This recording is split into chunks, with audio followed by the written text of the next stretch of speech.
For well over a decade, the Nigerian Armed Forces have continued to conduct military operations within the public space, which has opened a new vista on human rights issues.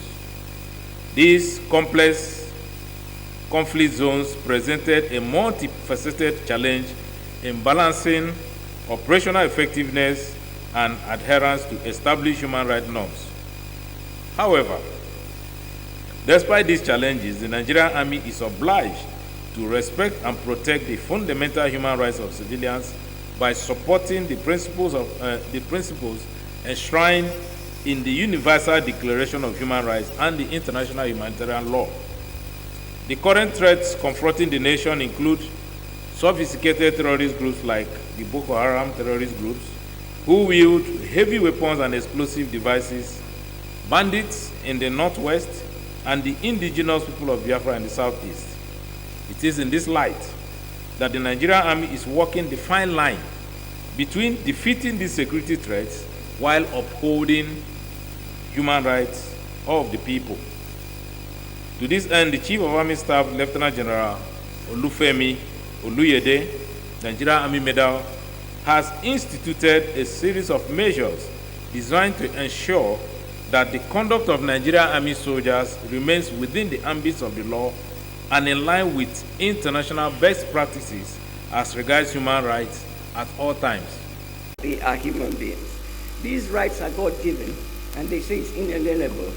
The Constitution puts them into the fundamental rights. We have the provision in the Nigerian Constitution on the fundamental rights accruable to every Nigerian citizen, individual fundamental rights. The same Constitution, those rights, before I go ahead, those rights include right to life, freedom of the right to the dignity of the human person, right to freedom of movement, right to freedom of discrimination on any grounds, etc. There are quite a lot of them. The same Constitution has also empowered the National Assembly to make laws for the order, security, and good governance of Nigeria. Therefore, national security becomes imperative.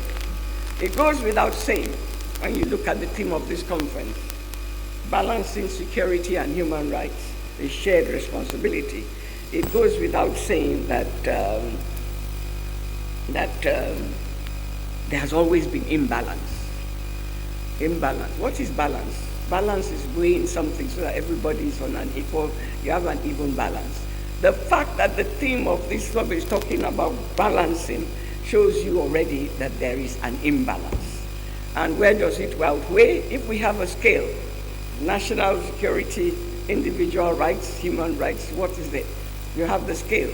Of course, the imbalance just goes this way, that national security takes its what you call it, pride of place and outweighs the other. And that's why we're here. Balancing so most times human rights are violated in situations where national security becomes paramount. Security officers are usually always involved in the violation of it. It comes with the territory that in little things like that, human rights takes a second place. When you look at it, even if we look at it, yes, the right to life, it's very easy to know that in such circumstances, right to life, that's it.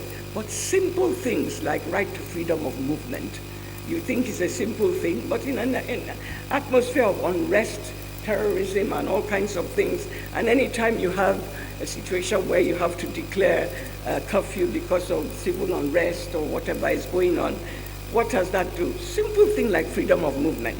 That is a right that is already violated.